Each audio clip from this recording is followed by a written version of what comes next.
Vous êtes au sein de l'administration douanière.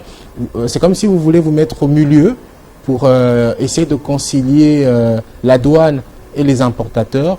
Un tout petit peu, c'est comme si vous défendez un peu le droit des importateurs parce que vous avez expliqué qu'il y a dans la législation notamment une durée de 3 ou 5 jours. Alors, je voudrais savoir un peu comment ça se passe. Moi, par exemple, la marchandise arrive. Comment je suis au courant que c'est arrivé? C'est vrai que ça part d'Anvers peut-être. Je sais que ça va prendre 18 jours. Mais comment je sais que c'est arrivé? Et à quel moment je dois vite intervenir pour des douaniers? Parce que j'ai cru lire qu'il y a une législation qui parle de ne pas dépasser 3 jours ou 5 jours avant dépasser ce délai. Vous êtes hors délai exact pour déclarer vos marchandises. Alors, j'aimerais commencer par ce que vous avez dit tantôt, si je défends les importateurs ou je défends la douane, ou je suis au milieu. En fait, la douane, le droit de douane, le droit et taxes à l'importation ou à l'importation, c'est un impôt. Et qui dit impôt, il est organisé par la loi. L'impôt est d'émanation légale. Et donc, il y a une loi qui existe et nous avons intérêt à ce que cette loi soit réformée peut-être.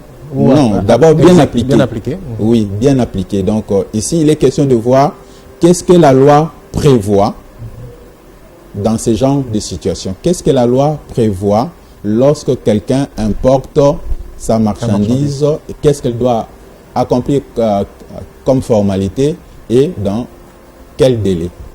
Donc, c'est cette situation. Alors maintenant, nous sommes en train de parler de commerce, du commerce international, qu'on appelle chez nous le commerce extérieur. La marchandise doit venir de l'extérieur, de l'étranger et atterrir dans notre pays. Quelqu'un qui est organisé pour importer, il sait que ma marchandise arrive à tel délai. Il a le document commerciaux, la facture, qui confirme que la marchandise lui appartient.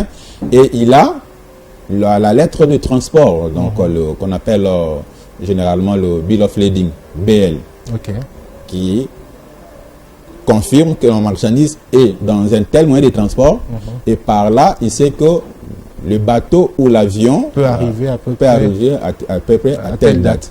Pour les avions, on parle de la LTA, la lettre de transport aérien, et donc on sait que ma marchandise est arrivée au Congo. Dès que votre marchandise arrive, vous avez un temps pour les déclarer, un temps de franchise où vous ne faites que déclarer, vous n'avez pas autre charge, démarche comme droit de magasin ou quoi. Et la loi parle de 3 jours. 3 jours francs. Donc, francs, donc ouvrables. Non, d'abord, 3 jours francs. C'est, en termes de computation des délais, lorsqu'on parle de 3 jours francs, c'est qu'on ne compte pas les premiers jours. Et on ne compte pas les derniers jours. Ça fait à peu près 5 jours. Alors, maintenant, la loi dit 3 jours francs, non compris les dimanches et les jours fériés.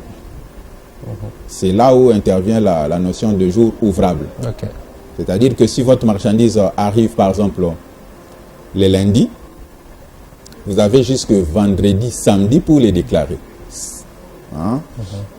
Alors, si votre marchandise arrive, par exemple, le mercredi, vous avez jusque mardi de la semaine prochaine pour les déclarer ou le mercredi. Parce que le dimanche ne sera pas compté. Il n'y a pas de travail. Ouais, ce n'est pas un jour qui est compté dans les délais. Alors, si par bonheur pour vous, que le lundi est férié, et donc on aura les dimanches et les lundis qui ne sont pas comptés.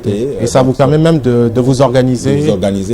Davantage. Et donc, c'est là ce que la loi prévoit pour toute personne qui importe sa marchandise. Il a donc un délai qui peut aller de 3 à 5-6 jours, selon comme on vient de dire, pour déclarer.